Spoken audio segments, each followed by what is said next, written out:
Dia orang pilih C. Saya dah pening dah. Maknanya dia seorang pilih A. Borang didik A dia, A lah. Dia sign A. Yang anak-anak lain pilih C. Serah pada mak. Saya kata tak boleh. Borang didik A ada satu keputusan je. Jadi cara dia, kalau berlaku macam tu, pilih B lah. Persetujuan tu. So belakang tu nanti, nampak tak tuan-tuan? Di belakang tu ada borang tu, detailkan. So, kalau katalah rumah sebuah, anak lelaki seorang tadi, dia nak faraid dia tunjuklah bahagian faraid dia berapa. Saya kalau biasa, kita akan bantu macam tu. Dia tunjuk faraid dia berapa kadar. Dia contoh kata biasa, contoh 14/48, 88, 14/144 contohnya. Tulis. Yang mak pula, mak terima penuh lah bahagian orang lain. Anak-anak. Jadi, saya pengalaman saya bantu, kebanyakannya pegawai pusaka dia tengok, settle. Dia orang tak payah fikir dah faraid. Nak kira-kira tak payah fikir dah. Kita dah tunjuk dah. Terima selesai. Kenderaan, hak di bawah tu, lepas ke seorang. Kita banyak pakai B lah.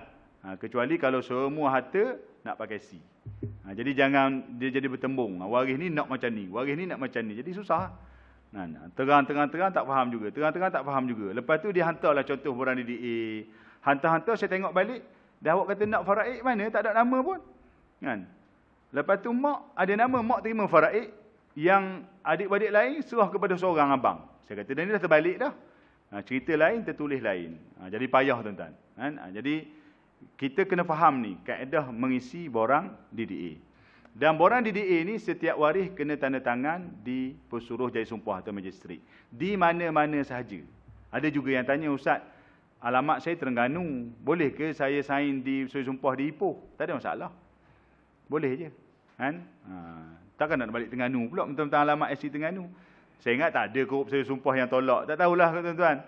Ini awak alamat Terengganu ni tak boleh. Saya pesuruh sumpah Ipoh saya tak boleh sign. Awak kena sign di Terengganu. Tak ada. Kan? Dia boleh. Jadi itu dia punya DDA.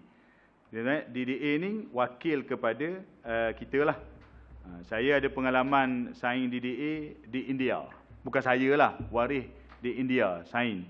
Di apa ni, saya ingat lagi pengalaman yang agak ganjil. Dia pelajar di India, dia punya perjalanan dia kalau nak pergi ke kedutaan 2 hari. 2 hari 2 malam. Jauh, so keselamatan perempuan. Saya bantu satu kereta Terengganu. Akhirnya saya tanya pejabat pusaka, boleh tak dapat DDA daripada pesuruh jaya sumpah di India? Kan benda ni kan dia ada standard dia kan. Dia kata boleh. Tapi bahasa Inggeris lah, memang bahasa Inggeris takkan dia tak nak lah bahasa India, bahasa Tamil, bahasa Inggeris. Cok lah tuan-tuan, cok hantar, terima. Itu satu pengalaman lah. Kan? Maksudnya akuan sumpah ni tak payah bimbang, duduk luar negeri pun boleh. Pengalaman akuan sumpah penjara. Tuan-tuan, waris di penjara. Mudah tak? Tuan-tuan, kena bawa pesuruh jaya sumpah ke penjara. Dan ada pesuruh jaya sumpah dia tak nak. Sebab dia punya etika dia kena mohon dulu. Kan, 2 minggu ke sebelum tu kena mohon ke Semua Petera untuk dapat kelulusan baru dia orang keluar. Kadang-kadang dia orang cerewet, dia orang tak nak mohon. Tapi pengalaman saya 2-3 kes dapat. Tapi bayar lebih lah. Sebab dia terpaksa keluar daripada kawasan dia kan. Dah pesuruh sumpah ni dia tak boleh keluar daripada kawasan dia. Dia kena duduk pejabat dia tak boleh keluar. Nanti kan orang petikai pula. Tapi ada kebenaran dia buat. Penjara. Sebab waris di penjara nak kena settle juga tuan-tuan. Saya ada banyak kes yang kita bantu. Bila anak penisi mati, ada yang duduk dalam penjara. Itu pengalaman berkaitan dengan DDA lah. Saya kongsi tuan-tuan.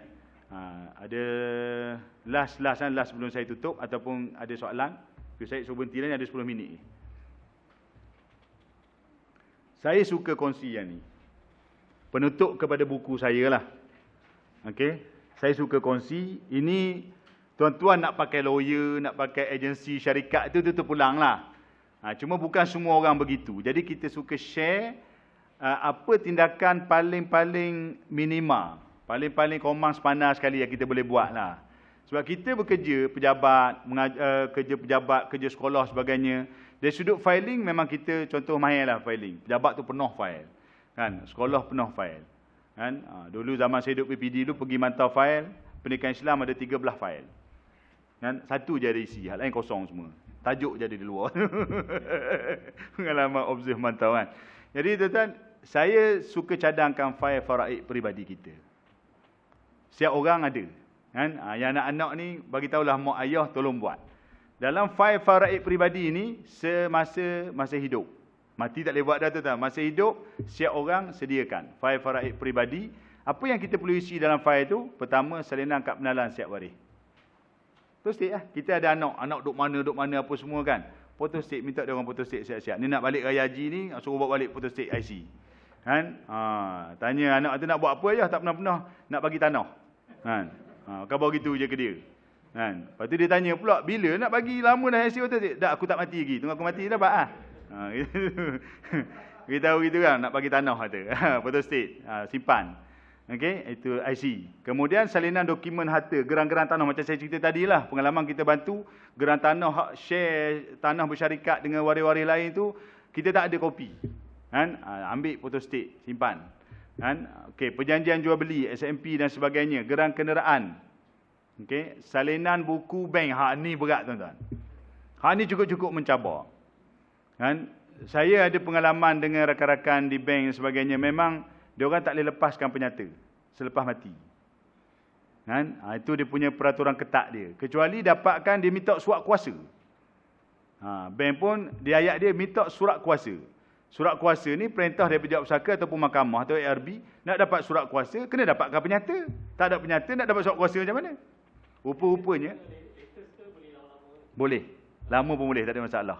Pengalaman lama boleh. Dia pentingnya penyata ni ada nama, ada nombor IC, nombor akaun. Mana merujuk pada kita. Duit tu tak kisah.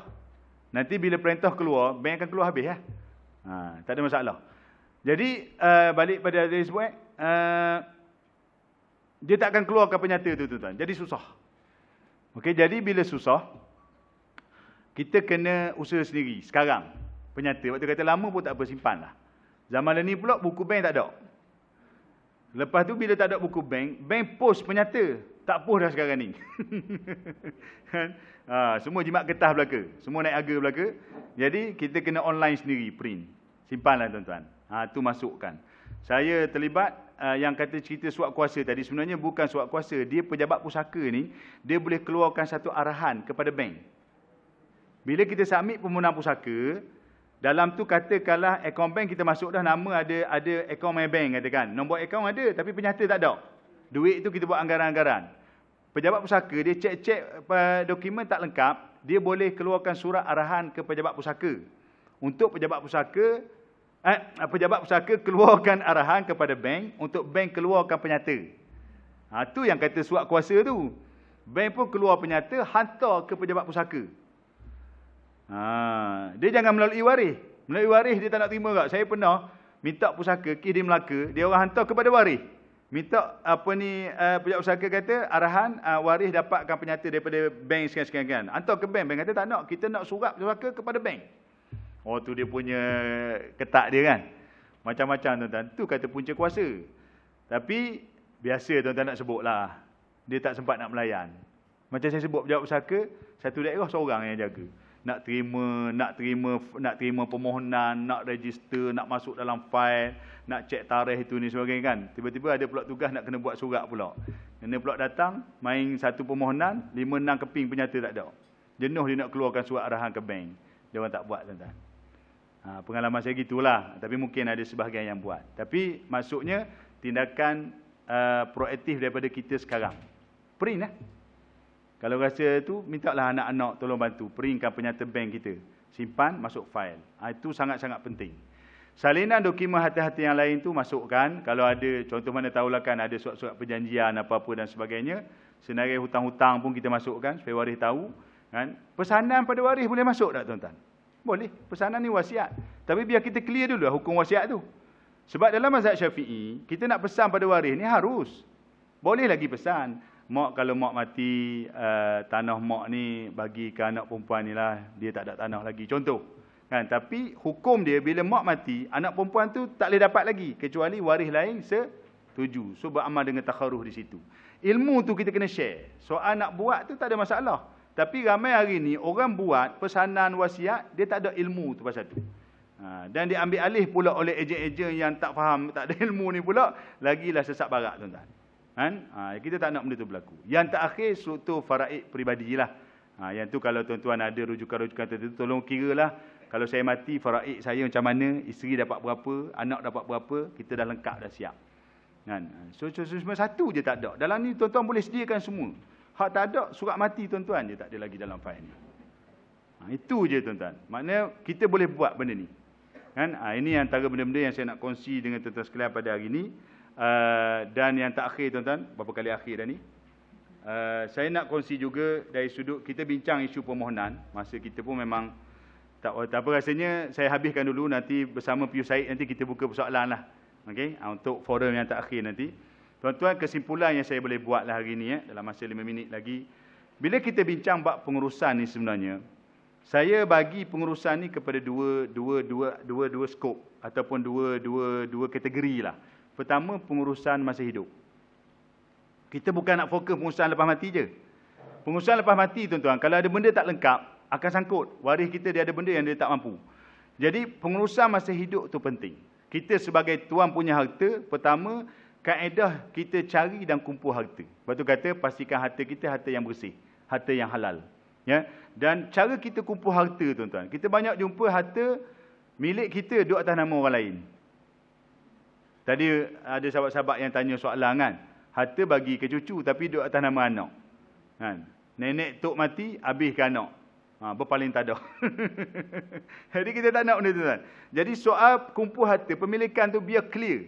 Isteri buat rumah, tanah geran nama suami. Isteri buat rumah, geran nama suami. Suami buat rumah, geran nama isteri. Kan? Isu joint loan, dua nama. Macam-macam isu tuan-tuan. Jadi biar kita jelas benda tu. Pemilikan harta. Kumpul harta dan kalau kata perlu dokumentasi. Kan? Anak beli rumah, ayah beli rumah, beli kereta, tumpang nama anak. Ayah kata, ayah tak lepas dah loan ni nak beli kereta ni. Anak kata, tak apa ayah, kita pakai nama kita. Kan? Anak pun beli kereta. Kan? Ayah bayar. Tapi geran nama anak. Tu dia ada cabaran-cabaran dia. Jadi benda-benda macam ni pastikan cara kita mengurus, kita mengumpulkan harta. Kalau ada isu-isu harta yang milik kita tapi nama orang lain, berkait dengan orang lain, pastikan ada dokumen-dokumen sokongan. Kan, yang boleh mengesahkan benda tu. Okay? Tuan-tuan, minta maaf sebut, kita bukan menghasut tapi persediaan, buanglah. Alah, takkan anak kita tak percaya. Takkan abang kita tak percaya. Takkan adik kita tak percaya. Contoh hayat tu lah kan. Tuan-tuan, minta maaf sebut, ni pengalaman. Dengan anak kita percaya, dengan menantu, dia lain sikit. Betul tak? Dengan anak kita percaya, dengan menantu kita, dia kurang sikit peratus kepercayaan tu. Dia lagi. Kan? Dengan adik-beradik kita percaya, dengan anak saudara kita, dia lain. Ni bukan hasutan jangan percaya tu, tapi persediaan. Sebab kita bercakap pengalaman, kita jumpa macam-macam isu. Okey. Kemudian yang kedua, masih hidup lagi, merancang harta. So sebab tu bila kita belajar faraid, pengurusan kita tak salah. Kita nak wasiat, kita nak hibah, kita nak lantik pentadbir, kan? Kita nak berdaftar mana agensi syarikat sebagai untuk membantu kita. Tapi biarlah kita dapat kefahaman yang jelas. Kan? Hibah kita tu biarlah berlaku mengikut etika syarak yang betul. Ya, wasiat pun begitu. Jadi merancang tak salah. Merancang tak salah. Merancanglah. Bagi setengah-setengah keadaan lah. Macam kita bincang faraid, dia ni ada anak angkat, ada anak tiri baik sungguh. Kan? Tolong ayah dan sebagainya, mati ayah tak dapat. Saya kongsi tuan-tuan, ini pengalaman sikit. Ada seorang sahabat ni, ini ceritalah sikit saya kongsi. Dia ada anak luar nikah. Bukan sahabat lah, maklumat daripada rakan cerita. Dia ada anak luar nikah. Muda lagi orangnya. So ada anak luar nikah. So anak tu didaftarkan, tak boleh binkan. Dia kahwin juga, suami isteri ni kahwin. Kan? Lepas tu kahwin. Dan bila bersalin, dia didaftarkan bukan bin dia lah. So kalau dulu bin Abdullah kan. Bin binti, sekarang ni dia dah lain sikit lah. Dia ada Abdu apa-apalah dia kaitkan dengan nama Allah Ta'ala tu. Jadi bukan binkan kepada suaminya. Okay, so tuan kita tengok di sini, isu anak luar nikah. Anak dia tu, dia berhubung dengan siapa je sebenarnya? Sebelah ayah, sebelah suami dah. Sebab bukan perkahwinan yang sah. Atuk nenek dia, bukan atuk nenek pun, ayah mak suami tu pun dah tak kena-mengena dengan dia. Kan? Itu bukan nasab dia. Okey, dia akan kena mengena dengan belah mak dia. Yang dekat mak dia lah, sebab tu mak dia. Kan? Dan atuk nenek sebelah mak. Tapi atuk nenek sebelah mak tu bukan waris dia. Nenek lah, atuk dia bukan waris dia. Dan kalau atuk dia meninggal, budak tadi pun bukan waris juga sebab dia cucu daripada anak perempuan. Itu dia punya kesan dia. Nak ceritanya tuan-tuan, baru ni mak tu meninggal. Mak tu meninggal. Jadi bila mak meninggal ni, anak ni siapa yang dekat dengan dia? Sebelah mak dia lah. Sebab sebelah yang suami tadi ni tak ada kena-mengena. Dengan suami pun tak ada kena-mengena. Dengan apa lagi dengan ayah mak suami kan. Waris pun tak ada kena-mengena. So dia akan pergi ke sana je. Jadi kalau in case lah kata kita bayanglah budak ni yang kata anak yang luar nikah ni dia mati. Katakanlah dia belum ada kahwin, dia belum ada keluarga, tapi dia ada harta. Harta dia pergi ke mana tak tuan-tuan? Oh tu kita nak kena baca tak? Kalau ada nenek dia dapat tu. Maknanya nenek sebelah ibu. Adalah bahagian situ. Lebih Baitul Mal. Adik-beradik tak ada dah. Dah mak dia dah mati dah. Nak cari adik-beradik mana? Kadang-kadang benda ni berlaku dalam masyarakat. Tapi orang tak baca sampai ke situ. Karena itu dia punya, sebab tu pentingnya soal perancangan tak salah lah. Okey, yang terakhir tuan-tuan pengurusan lepas mati yang saya cerita tadi lah. Cuma saya nak kupas sikit. Pengurusan lepas mati ni dia ada dua kategori. Pertama, hak kita submit permohonan. Kita cerita borang A, borang P, ulang bicara sebagainya kan. Itu submit. Yang submit ni yang dia yang kita submit dalam borang tuan-tuan. Kita ada tanah, kita ada rumah, kita ada kenderaan, kita ada duit. Itu je. Kan? Orang ni dia ada lembu, satu kandang, 300 ekor. Masuk tak dalam borang A?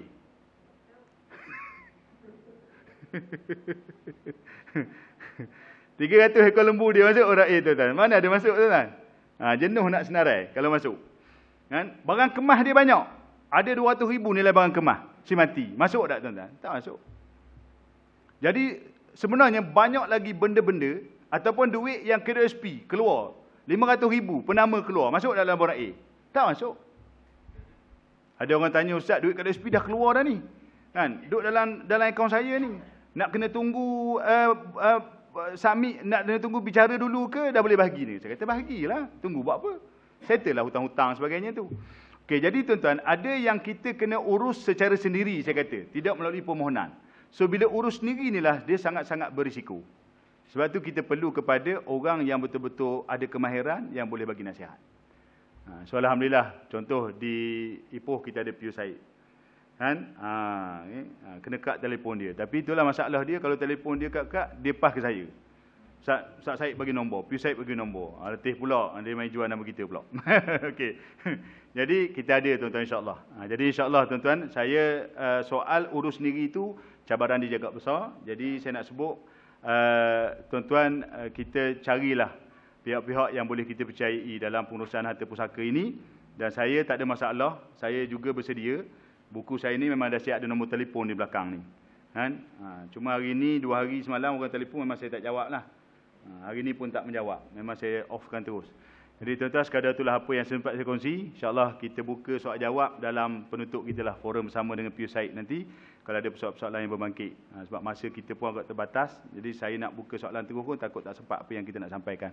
Minta maaf banyak-banyak. Okey, penyampaian saya pun mungkin agak laju dan sebagainya. Sebab nak habiskan juga apa yang saya bentang kepada tuan-tuan hari ini. So dalam buku saya ni ada lagi, tuan-tuan boleh cek yang dalam buku saya ni ada teknikal, prosedur proses permohonan harta pusaka kecil, muka surat 38 39 ada. Boleh follow yang tu dari sudut permohonannya.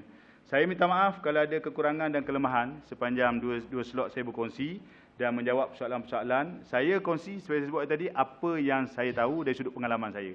So mungkin jawapan saya ni tidak bertepatan dengan apa yang tuan-tuan belajar, apa yang tuan-tuan dengar dan sebagainya.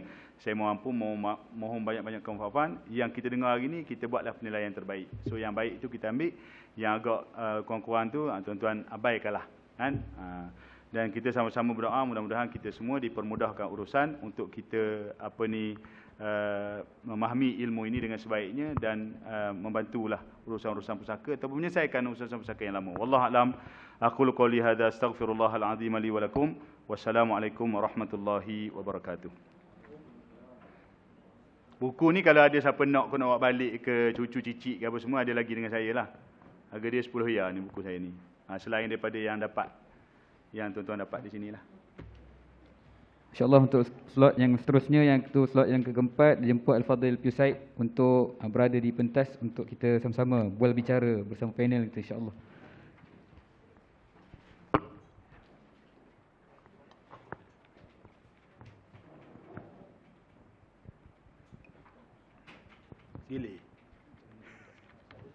Gilik tak? Mana boleh itu?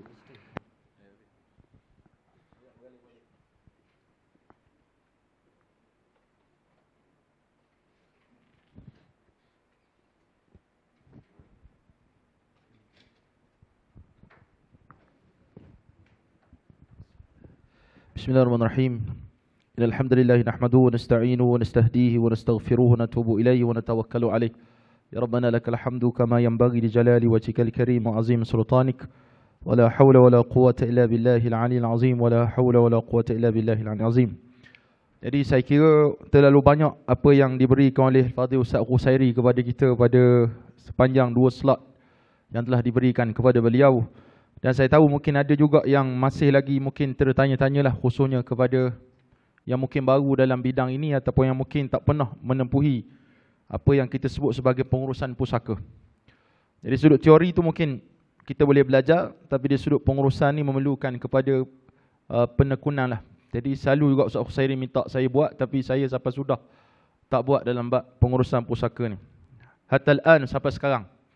Itu sebab kalau orang tanya pada saya tentang pengurusan, saya akan transfer kepada Al-Fadhil Ustaz Qusairi. Itu bukan mengelak, tapi betul-betul saya bukan bidangnya lah. Tapi kalau dari sudut teori, biiznillah azza wa jalla, sekadar yang tahu tu kita boleh jawab. Jadi ada beberapa soalan yang mungkin kita, tuan-tuan nak bertanya langsung kepada beliau, ataupun tuan-tuan boleh WhatsApp dalam WhatsApp group kita akan cuba menjawab. Cuma saya dah dapat seminggu sebelum program, saya dah dapat satu soalan, Ustaz. Macam mana ni? Pegang ke? Ada satu soalan yang diberikan kepada saya lah sebelum ini lagi. Sebelum tu ada juga soalan yang telah diberi langsung WhatsApp kepada saya. Iaitu soalan dia, Ustaz. Suami meninggal dunia, suami meninggal selepas menceraikan isteri. Kemudian ada rumah atas nama isteri dan bekas suami yang telah meninggal. Apakah hak emak arwah dan bekas isteri arwah yang mempunyai 3 orang anak laki-laki yang berusia bawah 18 tahun? Faham tak soalan? Hamba budak faham soalan ni. Lepas tu nak jawab Jawab insya-Allah. Nak baca dulu. Nak baca semula. Tukang baca tak faham, kita dengar lagi tak faham. Suami boleh dengar Jenah.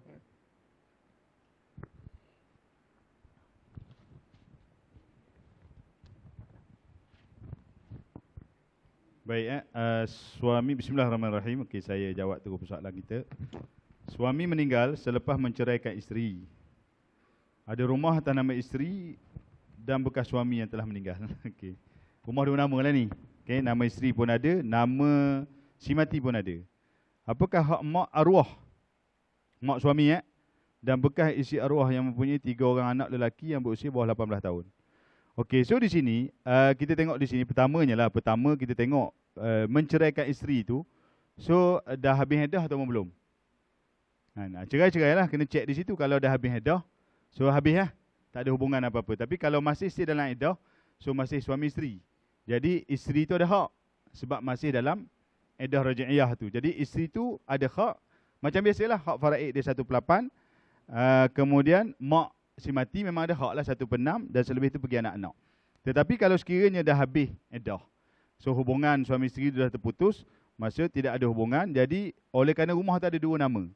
Jadi separuh yang atas nama suami itulah yang jadi pusaka dia, atas nama si mati itu, bekas suami itu jadi pusaka, yang tu kepada isteri tak ada apa-apa lah. Isteri takkan dapat apa-apa dah. Walaupun mungkin ada dalam masyarakat kita kata, kalau rumah 2 nama, mati suami, hak kita lah. Sebab nama kita ada dah dalam tu. Itu tak betul. Hak isteri punya separuh, hak suami separuh suami. Jadi yang menerima hak adalah mak arwah 1/6 dan juga anak-anak dia lah, 3 orang anak lelaki yang bawah 18 tahun, yang tu terima asabah bin nafsi lah. Oleh kerana dia bawah umur 18, so perlu dilantik pemegang amanah di situ. Jadi soal pemegang amanah ni kita kena tengoklah atas budi bicara pegawai pusaka itulah. Sama ada mak tu jadi pemegang amanah ataupun isteri tu juga sendiri boleh mohon untuk jadi pemegang amanah. Dia tengok macam tu. Tapi hak isteri tidak ada di situ. Wallahu a'lam. Alhamdulillah. Clear tu soalan tu. Hamba faham sepenuh saja, awak tak faham. Jadi keseluruhannya nombor 2 soalan. Ada orang hibah tanah, Ustaz. Pegang berat nanang ini. Ada orang hibah tanah.